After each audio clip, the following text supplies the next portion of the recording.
Now to another very important developing story out of Cleveland. Shock, surprise, and joy, I guess really maybe all over the world. Yeah, we are learning a lot more tonight about what happened to three young women rescued after 10 years in captivity.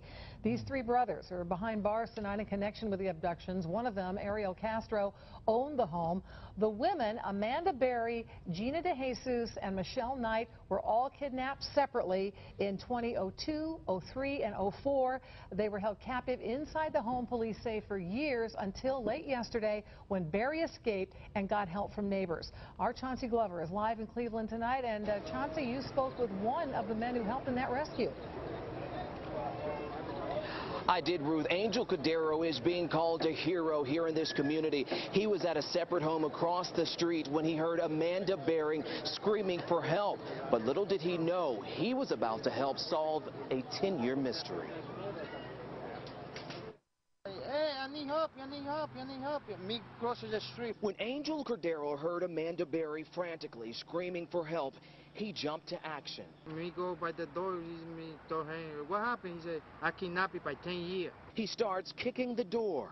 The door, he no open, but he have a chain. He was able to pry it open just enough for Amanda Berry to escape. When the Amanda come out, I need to call the police, but he coming back. He go by McDonald's for food. He coming back, I need the police. Within minutes, police showed up, and a 10-year-old mystery was solved. Michelle Knight, Amanda Berry, and Gina DeJesus were all safe. Berry had a daughter during the captivity. The 6-year-old was rescued too. Amanda is dirty, you know.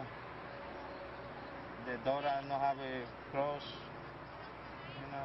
So they look pretty bad? Yeah. The home on Cleveland's west side belongs to Ariel Castro. He was arrested with his two brothers, Pedro and O'Neill.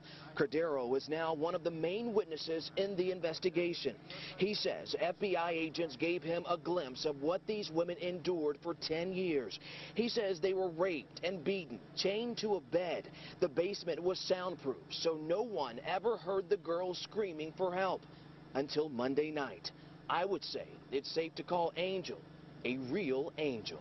Angel, what you did was a good job. You were very brave. Yeah, that's what the FBA just told me. I go by downtown in the morning. Now back here on Seymour Avenue, you see police there. They still have the home blocked off. Inside, FBI agents are investigating. They've been bringing out bags and bags of evidence here in the past few hours. Take a look at the truck there. You see that truck was near the home. It is now being towed. Now, officials with the FBI, some sources with the FBI, they're confirming with us this evening there were also 5 other pregnancies during the captivity, but those children did not survive. We're live in Cleveland this evening. I'm Chauncey Glover. Back to you.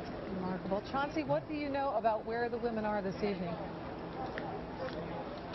Ruth, I'm being told that all 3 women and the 6-year-old girl are at a secure location. They were taken to the hospital last night. They were examined and released. But I'm also told by a family friend who said that they're all still shaken up, but they're doing better by the hour. But right now, they don't want to talk. As you can imagine, they're overjoyed and happy, still a little afraid, but just happy to be with their family once again. Back to you. Very happy to. Thank you, Chauncey, very much. There was actually another man who also helped in that rescue. His name is Charles Ramsey, and he was interviewed shortly after the women were rescued. Yeah, let's hear from him in his own words, what he saw, what he heard, and what he did. Heard screaming. I meet my McDonald's. I come outside. I see this girl going nuts trying to get out of her house. So I go on the porch. And she says, help me get out. I've been in here a long time. So, you know, I figured it's a domestic violence dispute. So I open the door, and we can't get in that way because how the door is, it's so much that a body can't fit through, only your hand. So we kick the bottom, and she comes out with the little girl, and she says, call 911. My name was Amanda Berry. Now, did you know who that was when she said that? When she told me, it didn't register until I got the call in 911, and I'm like, I'm calling the 911 for Amanda Berry. I thought this girl was dead. You know what I mean? And she got on the phone and she said, yes, this is me. And the detective Cook, right here, Detective Gregory Cook says, Charles, do you know who you rescued? See, the girl Amanda told the police, I ain't just the only ones. It's some more girls up in that house. Wow, after That's getting remarkable. out of that home, then Amanda Berry made an emotional 911 call to the police. Cleveland 911, you need... Hello, please. Help me, I'm Amanda Berry. You need police, fire, or ambulance. I need police. Okay, and what's going on there? I've been kidnapped and I've been missing for 10 years, and I'm here. I'm free now.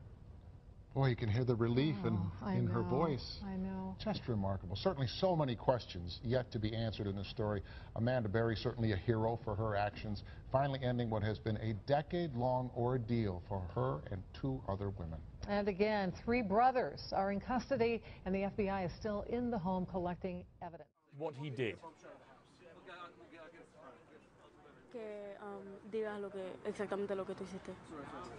Pues yo estaba en el frente de la casa ese día y la señora estaba con 2 señores y una de las señoras que yo estaba me dijo que estaba pasando algo en el frente de la casa. Cuando yo fui a ver allá, le pregunté a la Amanda que qué le pasaba y ella me dijo que estaba secuestrada por 10 años en esa casa. Y traté de abrir la puerta, pero la puerta estaba con una cadena.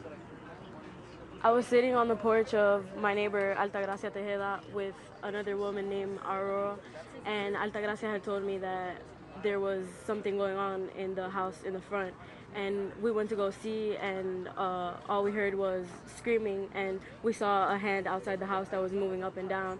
So we went to go check what was going on, and she had told me that she had been kidnapped for 10 years. So I kicked the door at the bottom because I was trying to get it open because it was too hard. So I got it at the bottom, and that's when Amanda ran out of the house. Cuando Amanda salió, se recordó de la niña y volvió y entró otra vez para la casa y cogió a la niña y salió para afuera. Y yo le dije, vámonos para la casa de frente porque viene ese hombre y nos puede matar a los 2 entonces. When Amanda came out, she returned to get her daughter, and she took her out of the hole of the bottom of the door, and I told her quickly, let's go across the street to Altagracia's house, just in case the man comes back so you won't get hurt or anything. So she went to Altagracia's house, and she used her phone to call the police, and that's when she let the police know what was going on. And obviously, we know that Charles Ramsey, if I could just stop you there, we know that Charles Ramsey also played a part here. But from what you're telling us, Angel, it was you that was actually the one that went to the door and actually spoke directly to Amanda Berry and enabled her to get out. Is that what you're saying? Que lo que dijo el otro hombre que no es verdad porque tú fuiste el que hablaste directamente con ella, ¿verdad? Yo fui el primero que llegué a romper la puerta. Ya él llegó y trató de llamar el 911, pero ya Amanda había usado el teléfono de Altagracia Tejeda y ya Amanda había hablado con la policía cuando él trató de comunicarse con el 911, que él nunca fue quien rompió la puerta primero y ella logró salir de la casa. Fui yo fui el primero. The first one that talked directly to Amanda was me, and she was the one that told me what was going on and that there was 2 other women in the house. Well, it seems like, Angel and Ashley, thank you so much for that excellent translation, that there were a few heroes that day that helped Amanda get out, but it certainly would appear that you, Angel, were the one who physically got her through that door, and for that we're all extremely grateful. Thank you both.